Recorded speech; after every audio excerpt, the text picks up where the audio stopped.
నమస్కారం, welcome to GK news 9. మీ మీడియాకి ఏం పని లేదు, బుద్ధిలే కూడా మాట్లాడదు మీడియా పార్టీ. నువ్వేదో పెద్ద తోపు కానీ పట్టు మా పార్టీని. మా పార్టీ కాదు, నువ్వు కాంగ్రెస్ పార్టీకి ఏం చేసినవా అని అడగచ్చు కదా మీరు. మీ మీడియా వాళ్ళు అడగచ్చు కదా, కాంగ్రెస్ పార్టీకి నువ్వు చేసినవి చెప్పు. ఎంతమందిని ఎమ్మెల్యేలు గెలిపించావు, ఎంతమంది జడ్పీ చైర్మన్ గెలిపించావు, ఎంతమంది నువ్వు మున్సిపల్ చైర్మన్లు చేశావు వేరే వాళ్ళను.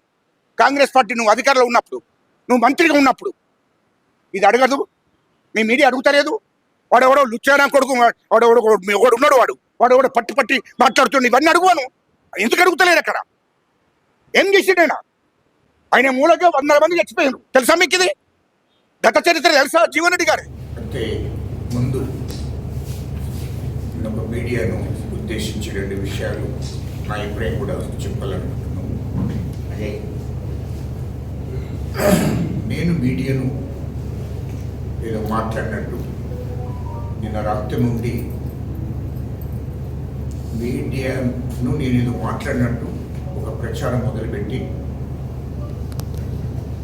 మీడియా వాళ్ళు పాల్గొనకూడదు అని చెప్పి మరి జగిత్యాల నుంచి అది ప్రచారం జరిగింది. వాస్తవానికి మీడియా మీద నాకు ఒక గౌరవం ఉంది. నేను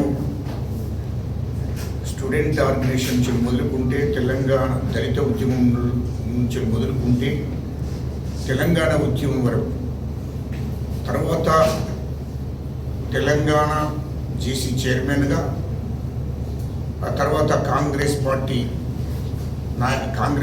చేరినాక కాంగ్రెస్ పార్టీ నుండి మరి అప్పటి నుండి ఇప్పటిదాకా 2014 నుంచి ఇప్పటిదాకా నాకు మీడియా మీద ప్రత్యేకమైన గౌరవం ఉంది. అసలు ఒక మాటలు చెప్పాలంటే మీడియా నన్ను కింది నుంచి వెళ్ళి ఈ స్థాయి దాకా తీసుకొచ్చింది. రాష్ట్రంలో ఈ పేరున్నదంటే అది మీడియా ప్రధాన కారణం. దాన్ని నేను ఎప్పుడు కూడా మర్చిపోను, అది జీవితంలో కూడా మర్చిపోను.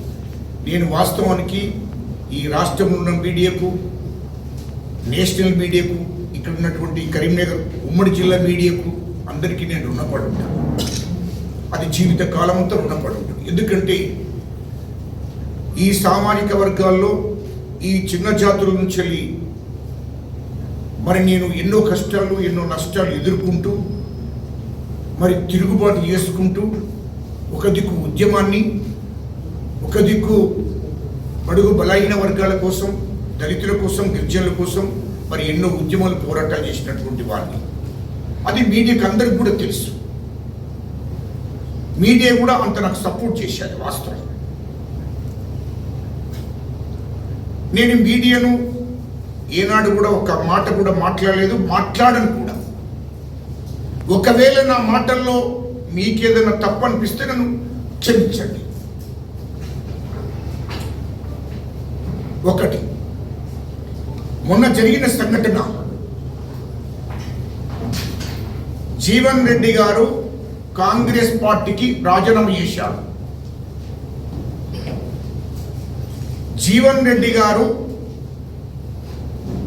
మీద మీడియా మిత్రులకు అందరికి కూడా తెలుసు.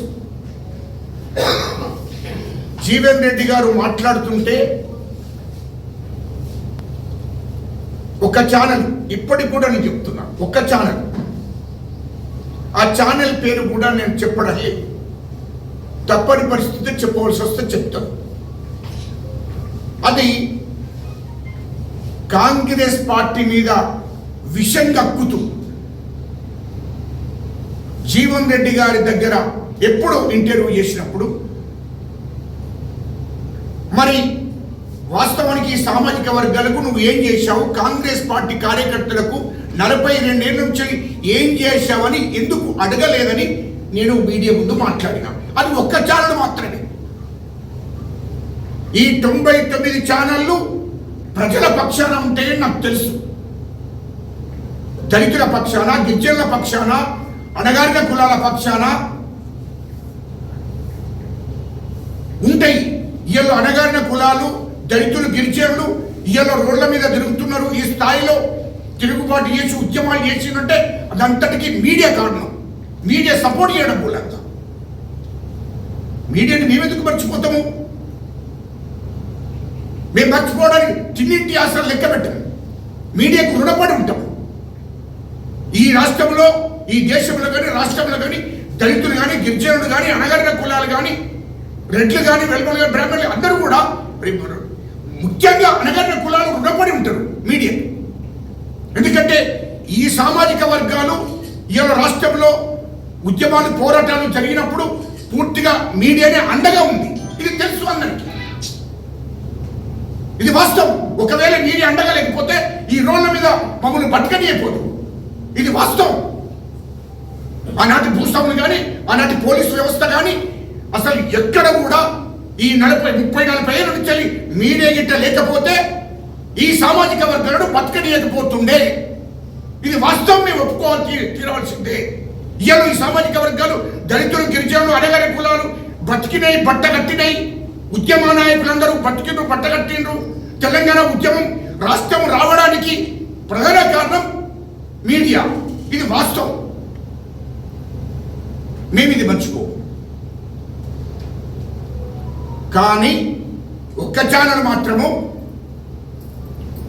మా ముఖ్యమంత్రి రేవంత్ రెడ్డి గారిని మాట్లాడేటప్పుడు, అదేవిధంగా మా వేం నరేందర్ రెడ్డి గారిని మాట్లాడేటప్పుడు, మా కాంగ్రెస్ పార్టీని మాట్లాడుతుండగా పదే పదే ఆ ఒక్క ఛానల్ చెప్పండి చెప్పండి అనుకుంటూ మాట్లాడుతున్నాం. కానీ ఒక రాజకీయ నాయకుడిని ప్రశ్నించినప్పుడు ఏం చేయాలి?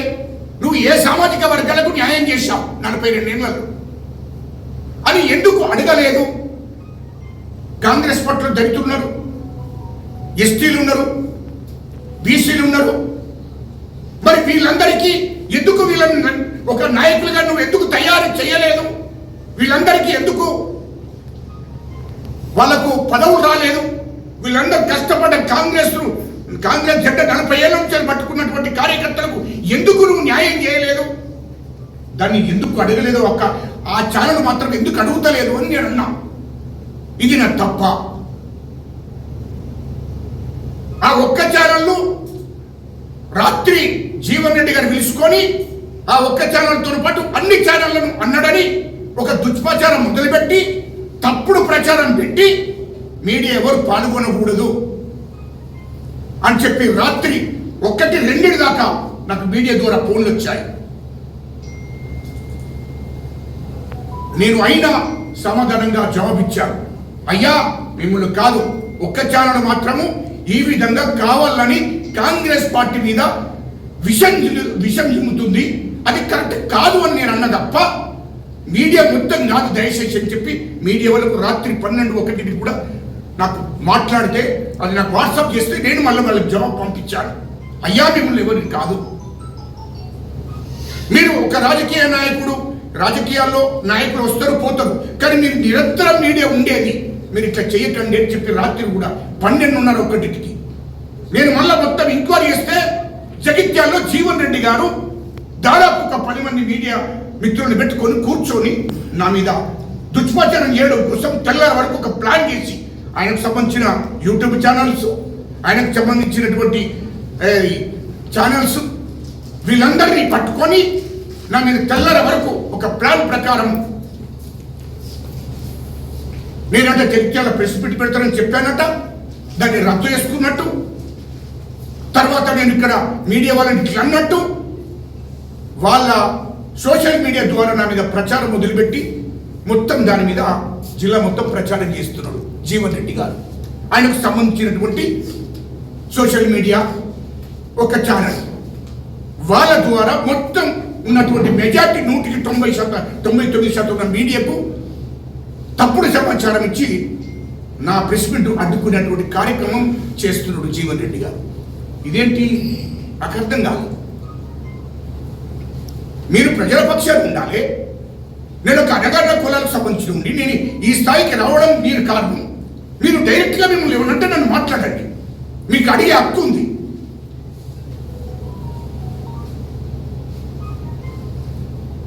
తప్ప మీరు నన్ను ఈ విధంగా ఒక జీవన్ రెడ్డి గారి కోసం నన్ను కట్టిపడేయడం కరెక్ట్ కాదు కదా.